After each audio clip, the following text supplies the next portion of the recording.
ദീർഘവർഷങ്ങളായി കർത്താവിന്റെ വേലയിൽ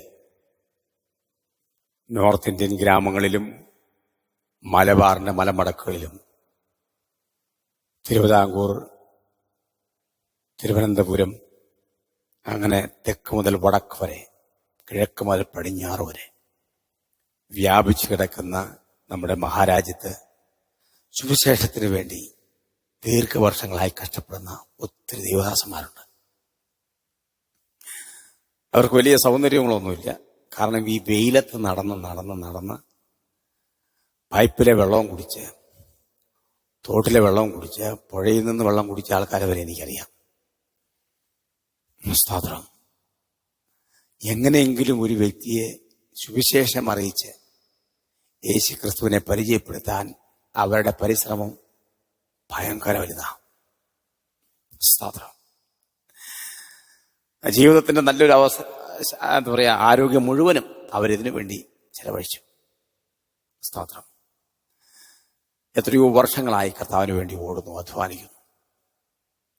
27 വർഷമായിട്ട് സുവിശേഷ വേലയിൽ എന്നോടൊപ്പം ഇറങ്ങിത്തിരിച്ച ഒത്തിരി ചെറുപ്പക്കാരിന്ന് ഇന്ത്യയുടെ പല ഭാഗങ്ങളിൽ അതീവ ശക്തിയോടെ സുവിശേഷ വേല ചെയ്തുകൊണ്ടിരിക്കുന്നു. വലിയ സൗന്ദര്യമൊന്നും അവർക്കൊന്നുമില്ല. കാരണം അവർ സൗന്ദര്യം നോക്കിയല്ല കർത്താവിന്റെ വേലയ്ക്ക് ഇറങ്ങിയത്. അത്രയ്ക്ക് കഷ്ടപ്പെടുക, ഒരു നേരത്തെ ഭക്ഷണത്തിന് പോലും വകയില്ലാതെ. സ്തോത്രം. സുവിശേഷത്തിന് വേണ്ടി ഓടുന്ന അധ്വാനിക്കുന്ന ദൈവദാസന്മാർ. എനിക്കറിയാവുന്ന എൻ്റെ സ്നേഹിതൻ brother P Joseph, Nilambur Elshaddai gospel മിനിസ്ട്രീസിന്റെ അമരക്കാരൻ.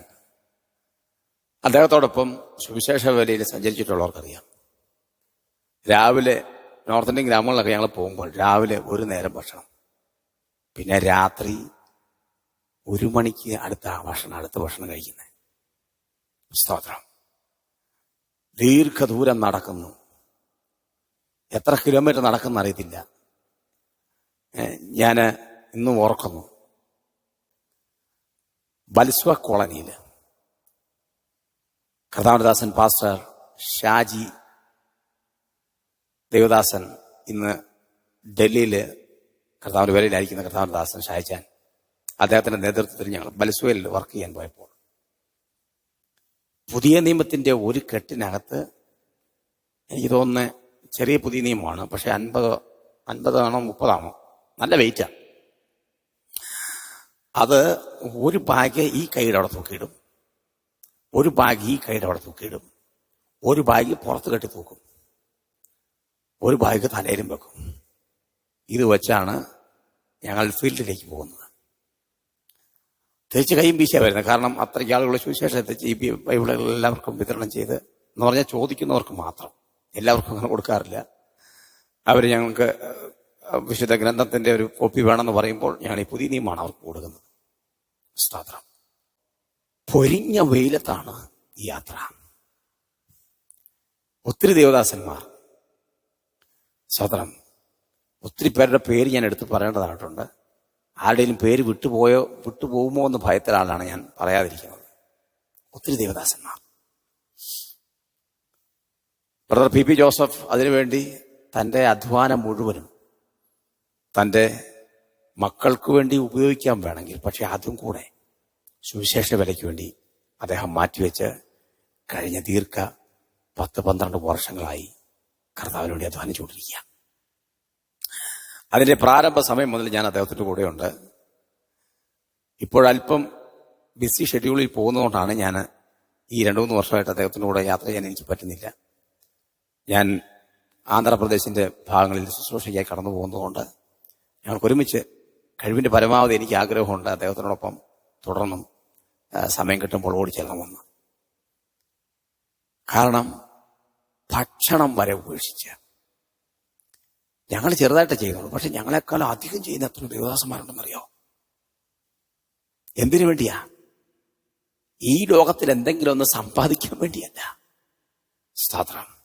ഇന്നും സുവിശേഷ വേല ചെയ്യാൻ ഒരു മടിയില്ലാത്ത ആളുകളാണ് അദ്ദേഹത്തിന്റെ കൂടെയുള്ള ദേവദാസന്മാർ. എന്റെ പ്രിയരെ, ഞാൻ എന്തിനാ ഇത് പറഞ്ഞെന്ന് ചോദിച്ചു കഴിഞ്ഞാൽ, ഈ പ്രവർത്തനത്തിൻ്റെയൊക്കെ പിന്നിൽ ഒരൊറ്റ ഉദ്ദേശമുള്ളൂ. ഈ ലോകത്തിൽ എന്തെങ്കിലും സമ്പാദിക്കാനെന്നല്ല. ദാനിയേൽ പ്രവചനം 12-ാം അധ്യായത്തിന്റെ 3-ാം ഭാഗത്ത് എഴുതിയിരിക്കുന്നത് പോലെ, എന്നാൽ ബുദ്ധിമാന്മാർ ആകാശത്തിലെ പ്രഭ പോലെയും പലരെയും നീതിയിലേക്ക് തിരിക്കുന്നവർ നക്ഷത്രങ്ങളെ പോലെ എന്ന് വന്നേക്കും പ്രകാശിക്കും. അവ നക്ഷത്രങ്ങളെ പോലെ പ്രകാശിക്കുന്ന ഒരു ദിവസം ഉണ്ട് എന്ന പ്രതീക്ഷയിലാണ് പലരെയും നീതിയിലേക്ക് തിരിക്കാൻ ഈ ദേവദാസന്മാർ ഒരു വെയിലത്തും കഷ്ടപ്പെടുന്നത്. സ്തോത്രം. ഇവർക്കൊക്കെ എവിടെന്നെങ്കിലും സപ്പോർട്ട് കിട്ടിയിട്ടോ എവിടെന്നെങ്കിലും സാമ്പത്തിക നന്മകൾ ലഭിച്ചിട്ടോ ഒന്നുമല്ല. ആ സുവിശേഷ വേലയുടെ ഭാഗമായി തീരുമ്പോൾ അവർക്ക് വേണ്ട എല്ലാ യാത്രാ ചെലവെല്ലാം അദ്ദേഹം തന്നെയാണ് വഹിക്കുന്നത്. പക്ഷേ രാവിലെ 9 മണി മുതൽ രാത്രി വൈകി അങ്ങ് ചില സ്ഥലങ്ങളിൽ 11 മണിക്കും 12 മണിക്കൊക്കെയാണ് ഭക്ഷണം കഴിക്കുന്നത്. ഒരു സാറ്റിസ്ഫാക്ഷൻ ആയിരക്കണക്കിന് ആളുകളുടെ കരങ്ങളിൽ സുവിശേഷം എത്തിക്കാൻ കഴിഞ്ഞു. ആ കഞ്ഞി മുളക് പൊട്ടിച്ചതോ അല്ലെങ്കിൽ ചില ഓംപ്ലേറ്റ് അടിച്ചൊരു ഒരു രാത്രിയിൽ രാവിലെ വെച്ചിട്ട് പോയ ചോറിന്റെ ബാക്കിയാ കഴിക്കുന്നെങ്കിലും അതിനകത്തുള്ള സാറ്റിസ്ഫാക്ഷൻ ഉണ്ട്. ചോറ് അങ്ങനെ ഇറങ്ങിപ്പോവും. സ്തോത്രം. കാരണം ഞാൻ എത്രയോ ആളുകളുടെ കരങ്ങളിൽ സുവിശേഷം എത്തിച്ചിട്ടാണ് ഈ ഭക്ഷണത്തിൽ ഞാൻ ഭാഗവാക്കായിത്തീരുന്നത്. പല ട്രിപ്പ് ഞാൻ അദ്ദേഹത്തോടൊപ്പം നോർത്ത് ഇന്ത്യൻ ഗ്രാമങ്ങളിൽ പോയി. എന്നെ സംബന്ധിച്ചിടത്തോളം വളരെ അനുഗ്രഹപ്പെട്ട സമയങ്ങളായിരുന്നു. എന്റെ പ്രിയരെ, അദ്ദേഹം മാത്രമല്ല, അദ്ദേഹത്തെ പോലെ ഒത്തിരി ആളുകൾ ഇതുപോലെ കർത്താവിന്റെ വേലയിൽ ശക്തമായി ചെയ്യുന്നവരുണ്ട് കേരളത്തിൽ നിന്ന് അവര് പണം മുടക്കി നോർത്ത് ഇന്ത്യൻ ഗ്രാമങ്ങളിൽ സഞ്ചരിച്ച് കർത്താവിന് വേണ്ടി പ്രയോജനപ്പെടുന്നവർ. എന്നാൽ ഇന്ന് സ്ഥിതികൾ മാറി. ഇന്ന് അന്നുള്ള അത്ര സ്വാതന്ത്ര്യം ഇന്ന് പലയിടത്തും അടഞ്ഞു വരുമ്പോൾ ഒരു കാര്യം നമുക്ക് പറയാൻ പറ്റും. കർത്താവേ, അനേക വീടുകൾക്കകത്ത് അനേക വ്യക്തികളുടെ കാര്യങ്ങളിൽ മാറ്റമില്ലാത്ത സുവിശേഷം എത്തിക്കാൻ ഞങ്ങൾക്ക് കഴിഞ്ഞു. എന്റെ പ്രിയരെ, നിങ്ങൾ ഇത് കേട്ടുകൊണ്ടിരിക്കുന്ന താങ്കൾ എത്രയോ സ്ഥലങ്ങളിൽ കർത്താവിന് വേണ്ടി ഓടി, എത്രയോ ഗ്രാമങ്ങളിൽ സഞ്ചരിച്ചു, എത്രയോ കവലകളിൽ നിന്ന് പ്രസംഗിച്ചു. നിങ്ങൾക്ക് അകമ്പടി സ്തോത്രം പറയാൻ ആരുമില്ലായിരുന്നു. സ്തോത്രം. Praise the Lord. നിങ്ങളുടെ മുമ്പിൽ കസേരയിൽ ഇരുന്ന് പ്രസംഗം കേൾക്കാൻ ആളുകളില്ലായിരുന്നു. ഒറ്റയ്ക്ക് നിന്ന് പ്രസംഗിച്ച സമയങ്ങളുണ്ട്. ഞാൻ ഇന്നും ഓർക്കുന്നു. സ്തോത്രം. എൽഷഡായി ഗോസ്പൽ മിനിസ്ട്രീസിന്റെ ജോസ്റ്റാന്റെ ആ ടിപ്പർ ലോറിയുടെ മുകളിൽ ഒരു സ്റ്റീലിന്റെ ഒരു തൂണുണ്ട്. ആ തൂണെ ചാരി നിന്ന് അന്നത്തെ പകൽ വായുടെ സൈഡിൽ പൊട്ടി ചോര താഴേക്ക് ഒലിച്ചുകൊണ്ടിരിക്കുക. സ്തോത്രം. ചായ കുടിക്കാൻ പോലും സമയം നമുക്ക് മെനക്കെടുത്താനില്ല.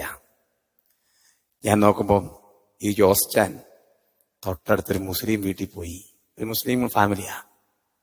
അവരുടെ അടുത്തുനിന്ന് ഫ്ലാസ്കിനകത്ത് കട്ടൻ ചായ മേടിച്ചുകൊണ്ട് വരുന്നുണ്ട്. ഞാൻ പ്രസംഗിച്ചുകൊണ്ടിരിക്കുക. ഒരു മനുഷ്യൻ കേൾവിക്കാരായിട്ടില്ല ഈ ഒരു വീടേ ഉള്ളവിടെ. സ്തോത്രം. അദ്ദേഹം ആ ചായ എനിക്ക് ഒരു ഗ്ലാസ്സിലൊഴിച്ച് ടിപ്പറിലേക്ക് പൊക്കി തന്നു. ഞാൻ ആ ടിപ്പറിൽ നിന്ന് പ്രസംഗിച്ചുകൊണ്ടിരിക്കുമ്പോൾ ആമേൻ, ആ വീടിന്റെ മുറ്റത്ത് ഇറങ്ങി നിന്ന് കേൾക്കുന്ന ആളുകൾ ആ വചനം മുഴുവൻ കേൾക്കാൻ കാത്തു നിൽക്കുന്ന കാഴ്ചയാണ് കണ്ടേ. ഇങ്ങനെ ഒരു സംഭവമല്ല, ഒത്തിരി. ഞാൻ മാത്രമല്ല, അതിനകത്ത് പ്രസംഗിക്കുന്ന മറ്റു പല ദൈവദാസന്മാരുണ്ട്. അവരുടെയൊക്കെ പ്രഭാഷണം എന്നിലും മെച്ചമായിരുന്നു. ശക്തമായി ദൈവത്തിനോട് പ്രയോജനപ്പെടുന്ന ദൈവദാസന്മാർ. വെയിലും മഴയും നോക്കാതെ, എന്തേലും മഴ നനഞ്ഞിട്ടുണ്ടോ, എന്തേലും വെയിൽ കൊണ്ടിട്ടുണ്ടോ നിങ്ങളുടെ ശുശ്രൂഷാ വേളകളിൽ സ്വതന്ത്രം. ശരീരം നോക്കാതെ, ശരീരത്തിന്റെ കേട് സംഭവിക്കും, വെയിൽ കൊണ്ടാൽ ഞാൻ കറുത്തു പോകും എന്നൊക്കെ ചിന്തയാ പലർക്കും. പക്ഷേ ഒരു കാര്യം ഞാൻ ഉറപ്പിച്ചു പറയാം, നക്ഷത്രങ്ങളെ പോലെ ശോഭിക്കുന്ന ഒരു ദിവസം എന്റെ മുമ്പിലുണ്ട് എന്ന് ഞാൻ വിശ്വസിക്കുക. നിങ്ങൾക്ക് ആ വിശ്വാസമുണ്ടോ? സ്തോത്രം. ഇന്നും ആ ദേവദാസൻ ഈ ലോക്ക്ഡൌൺ ടൈം ആയതുകൊണ്ടാണ്, അല്ലെങ്കിൽ അദ്ദേഹം ഒത്തിരി ഏരിയ സുവിശേഷവുമായി കവർ ചെയ്തനെ. ഞാൻ എന്തിനാ ഇത് പറഞ്ഞത്? സുവിശേഷം അറിയിക്കുന്നില്ലെങ്കിൽ എനിക്ക് അയ്യോ കഷ്ടം. നാം സുവിശേഷം അറിയിക്കാൻ നമ്മുടെ ശരീരവും നമ്മുടെ മനസ്സും നമ്മുടെ പേഴ്സും ഒക്കെ അതിനോട് തുറക്കപ്പെടണം. അദ്ദേഹത്തോടൊപ്പം ഞാൻ എത്ര സ്ഥലത്ത് പ്രസംഗിച്ചെന്ന് എനിക്ക് തന്നെ അറിയത്തില്ല. കാസർഗോഡ് ബദിയെടുക്ക മുതൽ ആമേൻ അങ്ങ് പൂവാറ്, തിരുവനന്തപുരം പൂവാറിന്റെ സൈഡ് വരെ, കരുനാഗപ്പള്ളിക്കിടയ്ക്ക് ഒരു കുറച്ച് ഭാഗം മാത്രമേ ഉള്ളൂ ഞാൻ പ്രസംഗിക്കാതിരുന്ന സ്ഥലങ്ങൾ. ബാക്കി മിക്ക സ്ഥലങ്ങളിൽ, മിക്ക വീതികളിലും തെരുക്കോണുകളിലും പ്രസംഗിക്കാൻ കർത്താവ് അവസരമൊരുക്കി. പീരുമേടിൽ നിന്ന്, മുണ്ടക്കയത്തുനിന്ന് ആ ഭാഗത്തോട്ട് പീരുമേട്ടിലോട്ട് കയറുന്ന വഴിക്ക് അവിടെ ഞാൻ പരസ്യത്തിന് പ്രസംഗിച്ചിട്ടില്ല.